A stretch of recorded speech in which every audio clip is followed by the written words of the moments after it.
So we're taking a look at Hogan's hip movement, and we're going to take a look at why he did it and explain how you can apply it. This is a unique movement. It's very different than what we tend to see a lot of players apply in their game. But is this something that you can put into your swing that can help enhance your game? I think there's some great bits in here. So what we're going to do is delve into it and see what is still applicable in today's world. So we're going to talk about Ben Hogan's hip movement. So we're going to talk about the rotation that he has sort of in two different directions. We're going to talk about how he turned them in this direction in the backswing, okay, so how they loaded, and I'm also going to talk about it from a front view here of where his hips moved to. So first bit is how did he actually rotate those hips? So what he did is he would be from a setup position here, we'd be looking at his tailbone, so at the back here. As he made this rotation, this would move towards the target, okay? So the center of the bottom of the spine is actually moving towards the target, and a lot of daylight would be created between where the right hip was at address and where it would be at the top of the backswing. What this then enabled him to do was to get that left hip a lot more over that left heel. So it meant that he could rotate around that left heel very, very quickly. Now remember that Hogan in his early years had a lot of lateral motion on the way down. So he'd have this lateral move. So for him to feel that he was already over that left heel meant that he could unwind around it very, very quickly. And this was something that was said to John Schley in the book Maximum Golf, is the earlier he could get over that left heel and get over that left pivot point, the faster he could go around it. So that was something that he really worked at as a feeling. So that is why we would then tend to see at that top of the backswing here, it had that sit look to it. So everything was going to be way over that heel.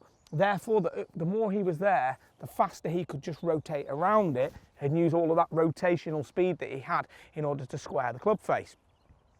He still will have had a little bit of lateral motion on the way down, but it was much, much more rotational in how those hips worked. So that was one of his keys, because he already had that lateral motion built into his old swing. When we go have a look at Hogan's address position, we actually see that he's quite vertical in the address, particularly sort of lower half here, and his pelvis was more tucked underneath this way. He didn't have his backside out a long way. It was much more sort of belt buckle going up towards the belly button in this manner. Now what this enabled him to do is to get the flexion in his body that we'd get a lot of players creating at address.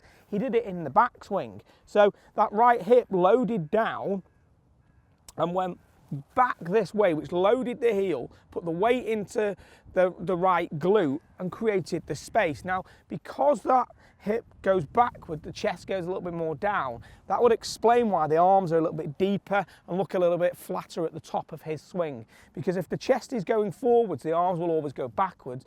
You can't get the chest to go downwards and the arms up. So that explains a little bit of how that golf swing looked. We have a look at the power golf footage and you can really see how well that hip is loading backwards and it is sitting, and how the rib cage lowers, so we see that change in flexion.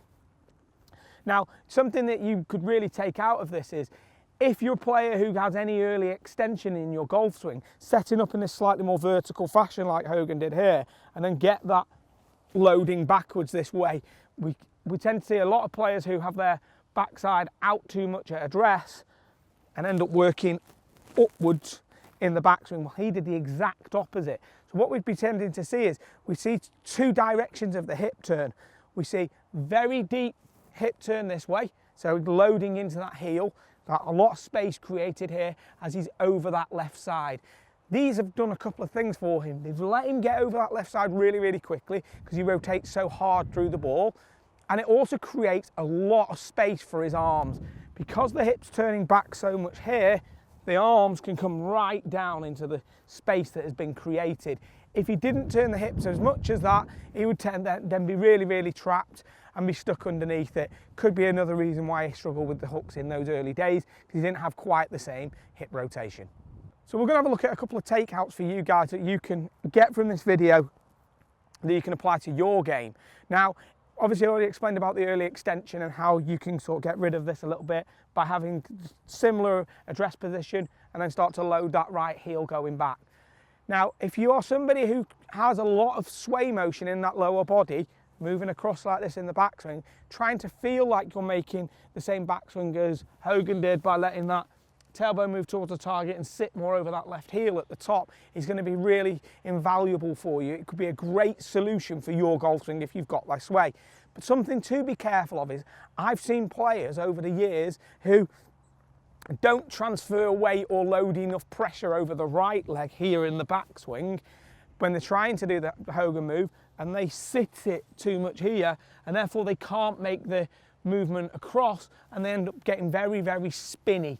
Okay, so careful on making sure that you only apply the bits that are going to make the difference to your swing when looking at it, because we have to always bear in mind that where Hogan was coming from for his game, he was building in solutions for ball flights that he had problems with. Okay, only look at the bits that are going to enhance your game. Don't just copy everything. Hopefully you've really enjoyed this video. If there's other things you'd like to know about from Ben Hogan, what sort of things he did within his game, from the book, etc., comment below what videos would you like to see come. If you haven't subscribed to the channel, please do so. Thanks for watching, and talk with you again very soon.